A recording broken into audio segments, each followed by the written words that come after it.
साथ हिमानी नैथानी। आप देख रहे हैं 5 का प्रहार, जिसमें हम बात करेंगे आज दुनिया भर में चर्चित पनामा पेपर लीक मामले की। जी हां, और इस मामले की जो अपडेट है वो ये कि पिछले 3.5 घंटे से ऐश्वर्या राय बच्चन से इस मामले में पूछताछ हो रही है।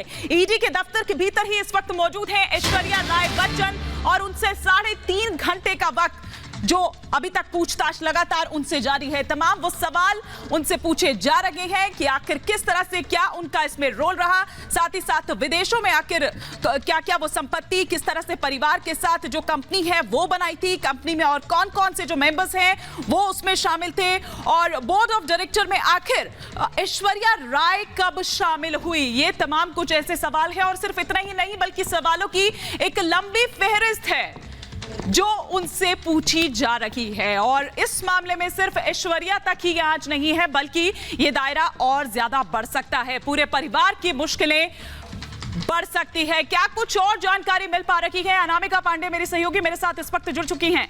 अनामिका, पिछले 3.5 घंटे से ये पूछताछ जारी है, क्या कुछ और जानकारी आप तक पहुंच पा रही है? इससे मतलब कोई जानकारी जो आप तक मिल रही हो? हिमानी, ठीक कहा आपने, 3.5 घंटे से लगातार पूछताछ जारी है और इतनी गुप्त पूछताछ है कि बाहर तक निकलकर नहीं आ पा रहा है कि क्या सवाल है क्या जवाब है। लेकिन कुछ जो बातें अब तक सूत्रों के हवाले से कुछ चीजें निकल कर आई हैं, उनके मुताबिक ये जरूर ऐश्वर्या के सामने सवाल रखा गया है कि आप कब इस कंपनी की डायरेक्टर बनी, कब आप शेयर होल्डर बनी। 2008 में जो कंपनी बंद होने का हवाला दिया जा रहा है, कंपनी बंद हुई तो क्या आपके संज्ञान में पूरा मामला था? क्योंकि बच्चन परिवार पहले ही ये बात कह चुका है कि हमारा इस कंपनी से कोई सरोकार नहीं है, कोई लेना देना नहीं है। लेकिन अगर आपका कोई मतलब नहीं है इन कंपनी से तो आपका नाम कैसे सामने आया? सवाल ये भी होंगे कि अगर आपका नाम इस कंपनी में आ रहा है डायरेक्टर के तौर पर, शेयर होल्डर के तौर पर, तो क्या देश का पैसा बाहर भेजा गया? क्या इस पूरे मामले में टैक्स चोरी की कोशिश? ऐसे तमाम सवाल ऐश्वर्या के सामने रखे जा रहे हैं जिनके जवाब ऐश्वर्या को देने हैं। यही वो गेट है जिस पर सबकी नजरें हैं कि बस थोड़ी देर के बाद ऐश्वर्या बाहर आएंगी। 6 बजे तक का वक्त अभी तय किया गया है कि 6 बजे तक उनसे पूछताछ होगी और उसके बाद वो यहां से बाहर आ सकती हैं। और अभी लगातार उनसे अंदर पूछताछ जारी है, तमाम अधिकारी एक एक करके उनसे सवाल पूछ रहे हैं और सवाल पहले ही तय कर लिया गया है कि क्या सवाल उनसे पूछे जाने हैं, क्योंकि पहले 2 बार ऐश्वर्या कह चुकी थी कि वो पेश नहीं हो सकती है, इसलिए सवाल पहले ही तैयार थे और पेश नहीं हुई। जो असमर्थता जाहिर की उस पर भी सवाल किए गए कि आखिर आप उस समय पेश क्यों नहीं हुई, आज आप जब पेश हो रही हैं यहां पर, तो क्या आज तीसरा मौका था? आज के बाद कोर्ट जाया जाता, फिर वारंट जारी होता, ये प्रोसेस भी हो सकता। बिल्कुल अनामिका, आप हमारे साथ बने रहिए। तो इससे पहले 2 समन दिए जा चुके थे ऐश्वर्या राय बच्चन को, लेकिन ऐश्वर्या राय बच्चन उस वक्त पेश नहीं हुई ईडी के समक्ष। लेकिन आज ये तीसरा मौका था और अगर नहीं वो पेश होती तो जाहिर सी बात है कि वो सख्ती उन पर देखी जाती। लेकिन इस बीच बड़ी खबर जो आ रही है, जया बच्चन राज्यसभा में भड़की, बीजेपी पर दरअसल भड़की जया बच्चन। उन्होंने कहा कि बहुत जल्द आपके बुरे दिन आने वाले हैं। ये राज्यसभा में जया बच्चन का बयान, बीजेपी पर भड़की। सुनिए क्या कुछ कहा। Calling me honorable, and if you really believe I'm honorable, then listen to me carefully. We want justice. Don't expect justice from there, but can we expect it from you? How are you protecting the members of this house or the 12 members sitting outside? How are you protecting them? Madam, you are going to speak on narcotic bill. I am going to speak. Narcotic bill you are saying. To speak. It looks like you are not interested in the bill. Discussions बाकी You are not interested in the narcotics. Please, बोल रहे हैं। मेरा मौका है बोलने का। आपका मौका है बोलने का नारकोटिक्स बिल पर। मुद्दे हैं डिस्कस करने के लिए, और मगर हम लोगों ने 3-4 घंटे दिए क्लेरिकल एरर डिस्कस करने के लिए। What is going on? What is going on? This is terrible. और आप सबसे मैं ये कहना चाहती हूँ, आप बीन किसके आगे बजा रहे हैं? आप लोग बीन किसके आगे बजा रहे हैं?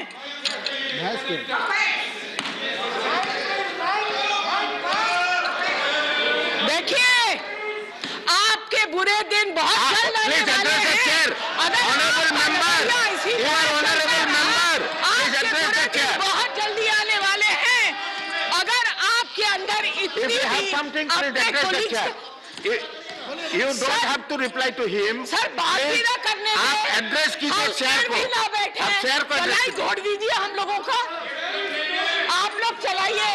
क्या बोल रहे हैं आप मत What are you saying? Tell me what are you saying? Have the courage to stand up and speak and make such nasty remarks. I think you are not What are you interested. saying? I think you are not interested. I am calling the next sir ये member. जो बोल गए ये आप रखेंगे? I think ये जो अभी बोल के गए वो आप रखेंगे? आपका जो I बोलना expect you to take action on the comment that he made about me and my career. Please. that will be You want to be fair? You're sitting on the chair. You don't belong to any party, sir. You do justice, or you tell the whole house and आप the entire विषय पर country बोलिए। that you don't आप believe in विषय पर justice. बोलिए। He made a personal आप remark विषय on पर me. बोलिए। आप विषय पे नहीं बोल रहे हैं। He made a आप personal विषय remark on पर me. एक शब्द भी नहीं बोल रहे हैं। How dare he? तो सुना आपने और देखा भी राज्यसभा में किस तरह से जया बच्चन को गुस्सा आया। अनामिका मेरी सहयोगी मेरे साथ जुड़ी हुई हैं। अनामिका, ये कि गला घोट दीजिए जिस तरह से बीजेपी पर यहां पर भड़की, एक फ्रस्ट्रेशन भी कहीं ना कहीं नजर आ रही थी, एक खिसियाहट भी थोड़ी सी नजर आ रही थी।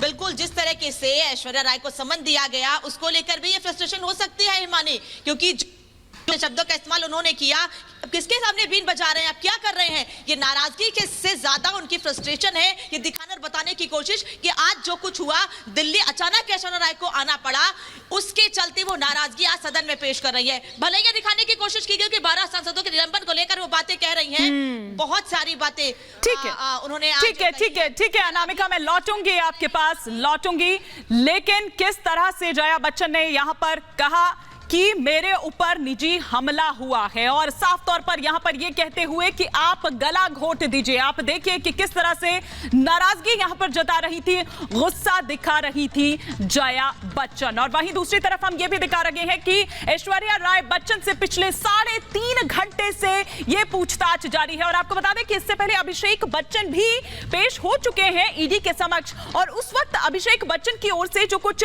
दस्तावेज है वो सौंपे गए थे, और ये अब आज जो आई है वो अब ऐश्वर्या तक आई है। लेकिन सिर्फ ऐश्वर्या ही नहीं, बल्कि ये माना जा रहा है कि अमिताभ बच्चन को भी पूछताछ के लिए आगे बुलाया जा सकता है।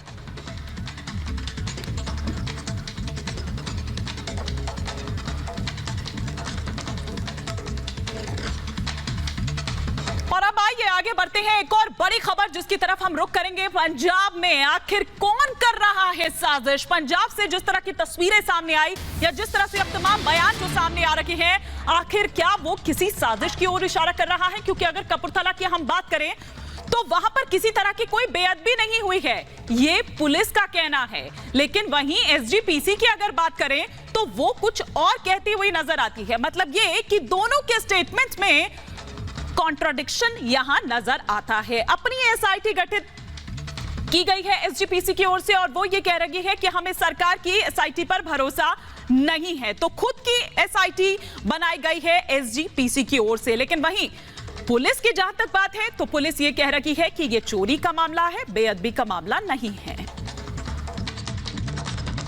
वहाँ रहते था, सुबह 4 o'clock उसको लगा भी बाहर कोई बंदा आया है, वो बाहर निकला, बंदा भाग गया। उसने अपने सेवादारों को बोला भी इसको पकड़ो। जब उन्होंने उसको ढूंढा तो उसने जैकेट डाली हुई थी ऊपर, जैसे आपने डाली हुई है, वो जैकेट एक सेवादार की थी। उन्होंने उससे आइडेंटिफाई किया भी ये वही चोर है जो उसने हमारे अंदर चोरी की है। फिर उसको खींच के अंदर लेके आए। फिर उन्होंने चेक किया, दरबार साहब गुरुद्वारा सब ऊपर था, छत के ऊपर, उसको बिल्कुल ठीक था, वहाँ पे कोई बेअदबी नहीं हुई। बट जो निशान साहब होता है, सिखों के 2 निशान होते हैं, खालसा का निशान साहब जो नीचे से ऊपर को जाता था, उसके ऊपर उन्होंने कहा भी उसका कपड़ा जो है उसने उसको हिलाया हुआ था। वहाँ पे उसने कोई अटेम्प्ट की थी, उससे कोशिश की थी बेअदबी की। आप स्पॉट पे भी गए थे, आपको कुछ ऐसा लगा सर किसी तरह का बेअदबी की कोई अटेम्प्ट किया गया वहाँ पे? हाँ, मैं स्पॉट पे गया था, मैंने और आईजी साहब ने सारा स्पॉट विजिट किया। जब ये सारा कुछ हो गया हमने वेट की, हमें 1 घंटे बाद दोबारा रीविजिट किया सारा स्पॉट। बट वहाँ पे उस टाइम पे ऊपर दरबार साहब इंटैक्ट था, जहाँ पे महाराज होते हैं, हमारे गुरु ग्रंथ साहब होते हैं, वो बिल्कुल इंटैक्ट था, वहाँ पे कुछ नहीं हुआ था। निशान साहब के पास थोड़ा सा कपड़ा जो येलो कलर का होता है वो हिला हुआ था। तो तो क्या कुछ कहा रिपब्लिक भारत से पुलिस ने, ये हम यहां पर आपको बता रहे थे। लेकिन वहीं एक और बड़ी खबर जो इस वक्त आ रही है, आपको बता दें कि थोड़ी देर पहले ही एसजीपीसी की ओर से एक प्रेस कॉन्फ्रेंस की गई थी, जिसमें वो तमाम बातें कही गई और साथ ही साथ उस एसआईटी की भी बात कही गई जो एसआईटी गठित की गई है एसजीपीसी की ओर से। और ये कहा गया है कि हमें सरकार द्वारा जो बनाई गई एसआईटी है उसमें बिल्कुल भी भरोसा नहीं है। ये बड़ी खबर, इस वक्त एसजीपीसी की ओर से एक एसआईटी बनाई गई है और ये कहा गया है कि जांच के बाद तमाम जो साजिश है या क्या ये पूरा मामला है वो एक एक कर तमाम चीजें सामने आएगी। और मैं बिल्कुल ये गल बह देना कहना कि एक कमांडो ट्रेनिंग भी लै चुका सी, नहीं तो जिस हिसाब नाल ने उत्थे जंगला टप्पिया, जिस हिसाब दे नाल उत्थे ने 6 सेकंड दे विच सारा एक्शन कीता, इहदे पिछे बहुत बड़ी एक साजिश आ। और इसी पर और विस्तार से हम जानकारी लेते हैं क्या कुछ इस वक्त वहां पर माहौल है या क्या चल रहा है। मेरे सहयोगी मृदुल शर्मा इस वक्त मेरे साथ जुड़ चुके हैं। मृदुल, हमने दोनों ही बातें यहां पर अपनी जनता को सुनाई। एक वो जो पुलिस थ्योरी सामने रख रही है कि नहीं ये बेअदबी का मामला नहीं बल्कि चोरी का है, और दूसरा वो कि एसजीपीसी कुछ और ही कह रही है। मतलब दोनों में कॉन्ट्रडिक्शन है। बिल्कुल, सुबह से ही इस मसले को लेकर अलग अलग तरह से बयान सामने आ रहे हैं और जिस समय हम यहाँ पर खड़े हुए हैं सुबह से हमारी नज़र यहाँ पर हिमानी है। कल रात में भी हम यहाँ पर पहुँचे थे जब बहुत ज़्यादा भीड़ थी और जैसा रिपब्लिक भारत से बात करते हुए वरिष्ठ अधिकारी बता रहे थे कि उन्होंने एक एक चीज़ को जाकर देखा है, तो हम भी दर्शकों को वो बताने की कोशिश करेंगे। मैं अपने सहयोगी विजय संतोष से कहूँगा कि वो कैमरे को पास लेकर आए और इसी वक्त हम गुरुद्वारे के सामने मौजूद हैं हिमानी, और दर्शकों को तस्वीरें मैं दिखाना चाहूँगा कि यही वो गेट है जहाँ से गुरुद्वारे के अंदर दाखिल हुआ जा सकता है, लेकिन कोई गेट से नहीं आया है और ना ही अभी तक साफ हो पाया है। ये देखिए, ये बाहर का जो इलाका है, ये बाहर का जो क्षेत्र है उसकी तस्वीरें हम बता रहे हैं और जो सेवादार यहाँ पर हैं उनका यही कहना है कि जो शख्स यहाँ पर घुसा था या तो वो इस रास्ते से घुसा था या फिर इसके ठीक पीछे पिछला हिस्सा है वहां पर भी घुसने की कोशिश हो सकती है, लेकिन उसके पीछे खेत है। और जिस समय आप ये तस्वीरें देखेंगे आपको समझ आएगा कि यहाँ पर ऐसे कोई चोरी के लिए कैसे आ सकता है, यही सेवादारों का कहना है। इसलिए वो साजिश की भी बात करते हैं, लेकिन हम अभी तक जो चीज समझ पाए हैं वो यही है कि इस पूरी घटना के पीछे कोई ना कोई साजिश जरूर है और अब पुलिस का काम होता है। लेकिन पुलिस किस तरह से कार्रवाई करती है ये देखना बहुत महत्वपूर्ण होगा, क्योंकि एसजीपीसी इस मसले को लेकर देखती है, उन्हीं के कंधों पर सारी जिम्मेदारी है। इसलिए उनका कहना है कि आने वाले वक्त में वो खुद की एसआईटी जांच कराएंगे, खुद की एक कमेटी बनाएंगे और जो वो कहेगी वो माना जाएगा। ठीक है मृदुल, आप मेरे साथ बने रहिए, मैं लौटूंगी आपके पास। लेकिन इसी से जुड़ी हुई एक और बड़ी खबर जो आ रही है वो ये कि बेअदबी जो है इसे लेकर दरअसल यहां पर एक पूरी साजिश हुई है। जो तमाम मामला पंजाब से इस वक्त सामने आ रहा है और चश्मदीद ये भी कहता है कि जो संदिग्ध है उसके पास फर्जी पहचान पत्र भी मिले हैं। ये क्या मामला है इसे भी मैं जरा समझने की कोशिश करूंगी, लेकिन पहले आप ये सुनिए। गुरुद्वारे में बेअदबी की कोशिश की बात कही जा रही है, पुलिस अलग तरह से बयान दे रही है। आप वहां पर मौजूद थे, आखिर वहां पर हुआ क्या था? बस होना क्या था जी, जो भगवान ने किया अच्छा हो गया। अगर बेअदबी हो जाती तो बहुत बुरी बात थी। हम सुबह सुबह ऊपर पूजा के लिए जहाँ उठने के बाद मैंने जहाँ पे देखा एक कोई शख्स था, मेरे को पहले उसके पाँव की आवाज़ सुनाई दी। मैंने बाहर देखा कि क्या कौन आ रहा है, कौन शख्स है। जो देखा एक लड़का उधर सेक रहा था, तो मैंने बोला हमारा तो कोई बच्चा नहीं, तो देखा कि बाहर का आदमी है। मैं उसको जाके पकड़ लिया, मेरे को छुड़ा के भाग गया। जब भाग गया तो पहले अंदर से लॉक किया होता मेन गेट को जिंदा उसने पहले तोड़ के रखा था कि मैं बाहर कैसे भाग जाऊंगा। हो सकता है उसके साथ में और भी लोग हों, उसके बारे हम बोल नहीं सकते, क्यों पकड़ा एक ही गया है ना। फिर उसके बाद में बच्चों ने देखा, इधर उधर घूम के उसको पकड़ लिया। फिर हमने जाके ऊपर देखा, कोई घटना तो ऐसी की नहीं उसने। जो जिस सुखासन का बोलते हैं, जहाँ गुरु महाराज का सुखासन करते हैं, भी वहाँ कोई नुकसान तो नहीं किया उसने जाके, भी बेअदबी की घटना चल रही है। मतलब बेअदबी जो है वहाँ पर नहीं हुई है। एक चीज और मैं पूछना चाहता हूँ, उसके साथ में एक कमरा है जी। अच्छा। उसके साथ में एक और रूम है, उसको सुखमनी सा का हम बोलते हैं, बाहर माली वगैरह पड़े ने, और माले को खिलार दिया उसने। अगर ऊपर लाइट गुल हो गई थी, लाइट गुल ना होती तो सुखमनी साहब की वजह से वो कांच तोड़ के भी उससे वहाँ लॉक किया हुआ था। अच्छा, एक चीज़ और सामने आ रही है, पुलिस कह रही है कि बेअदबी की कोशिश नहीं हुई है। आपने जैसे कहा कि बेअदबी की कोशिश करने वो पहुंचा था, बेअदबी करने के लिए पहुंचा था लेकिन नहीं कर पाया। चोरी की भी बात सामने आ रही है कि उसे चोर बताया जा रहा है, ऐसा कुछ है? नहीं, चोरी की बात तो ये है, अगर चोर आते नहीं, चोर को हम क्यों पीटेंगे? चोर अगर पकड़ा जाएगा, चोर अपना नाम भी बताएगा, उनको मालूम है भी मेरे को पुलिस पकड़ेगी, छोड़ देंगे। तो वो तो अपना नाम भी नहीं बता रहा, ना उसके पास आधार कार्ड है, ना उसका कोई आईडी प्रूफ है, ना कुछ बता रहा है। बस एक ही बोल रहा है, हम दिल्ली से आए हैं, दिल्ली से आए हैं, हमारे को पैसे देते नहीं, बस। अच्छा, जो शख्स यहाँ पर पकड़ा गया था उससे आपने नाम पूछा, उसके पास कोई आधार कार्ड नहीं था, बार बार उसने क्या बोला, किस भाषा में वो बात कर रहा था? हिंदी भाषा में कर रहा था बात। अच्छा, हाँ जी, हाँ जी, हिंदी भाषा के में बात कर रहा था। हम दिल्ली से आए हैं, दिल्ली से भेजा है, ऐसा ही हमारे को बोल रहा था वो। अच्छा, हाँ। इस पूरी घटना के बाद जब आपने उसे पकड़ा, उससे पूछताछ करने की कोशिश की, इसके बाद पुलिस की टीम भी यहाँ पर पहुंची, लेकिन पुलिस अलग तरह का बयान दे रही है। पुलिस कह रही है कि वो शख्स चोर था, चोरी करने के इरादे से आया था, इसमें कोई सच्चाई नहीं है। नहीं, सच्चाई पुलिस अपनी तफ्तीश कर रही है। अगर पुलिस के पकड़ा जाता तो उसका पता होता भी कहाँ का रहने वाला है, कहाँ है, फिर उसका मालूम पड़ता। जब उसका वो जो पब्लिक आई है, जो जथेबंदियों के अपने जहाँ लोग आए हैं, जब उन्होंने उसको अपने काट ही डाला तो उसके प्रूफ ही नहीं कोई रहा। वो लोग क्या बोल रहे हैं भी हमारे को प्रूफ की लोड़ नहीं कोई। बेआदमियाँ होती हैं, लोग कर देते हैं, पुलिस उनको छोड़ देती है।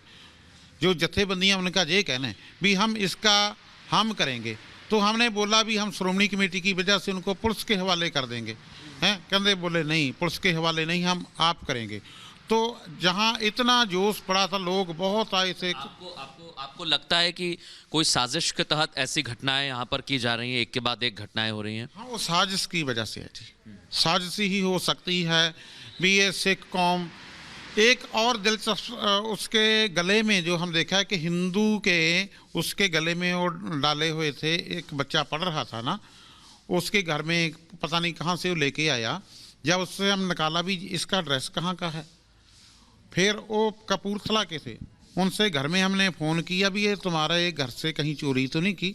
वो आए, उन्होंने आके देखा, वो बोलते ने भी ये हमारे को मिला है ना भी, ये हमारे बच्चों का ये कहाँ उठा के लेके आ गया। अच्छा। हाँ, हो सकता भी वो बेअदबी करने के बाद वो जो उसके पास आइडेंटिटी कार्ड था स्कूल का बच्चे का, वो यहाँ छोड़ जाता, आपस में तकरार और बढ़ जाती। अच्छा। हाँ, वो आई कार्ड उसके पास था जो किसी और का वो चोरी करके लेके आया। हाँ, बच्चे का जो आईडी कार्ड बनाते ने ना स्कूल का, वो उनके पास थे। उनके फिर जो घर वाले ने, मैं उनसे बात किया तो वो आए, उन्हें के शुक्र किया भी अगर घटना घट जाती तो हमारे हिंदू भाइयों को अपने ऐसा इल्ज़ाम लग जाता भी हिंदू भाई करते ने अपने।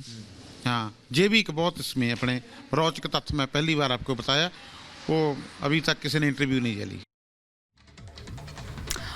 और आपने सुना कि एक और इंपॉर्टेंट बात जो यहां पर कह रहे थे वो फर्जी प्रमाण पत्र या आईडी कार्ड की बात, मतलब ये कि असमंजस की स्थिति बनी रहे और वही साजिश जिसकी ओर बार बार इशारा किया जा रहा है। लेकिन उसके बावजूद आप देखिए क्या माहौल पंजाब में है, उसके बावजूद नवजोत सिंह सिद्धू बाज नहीं आ रहे हैं अपनी भड़काऊ राजनीति करने से, अपनी भड़काऊ बयानबाजी से।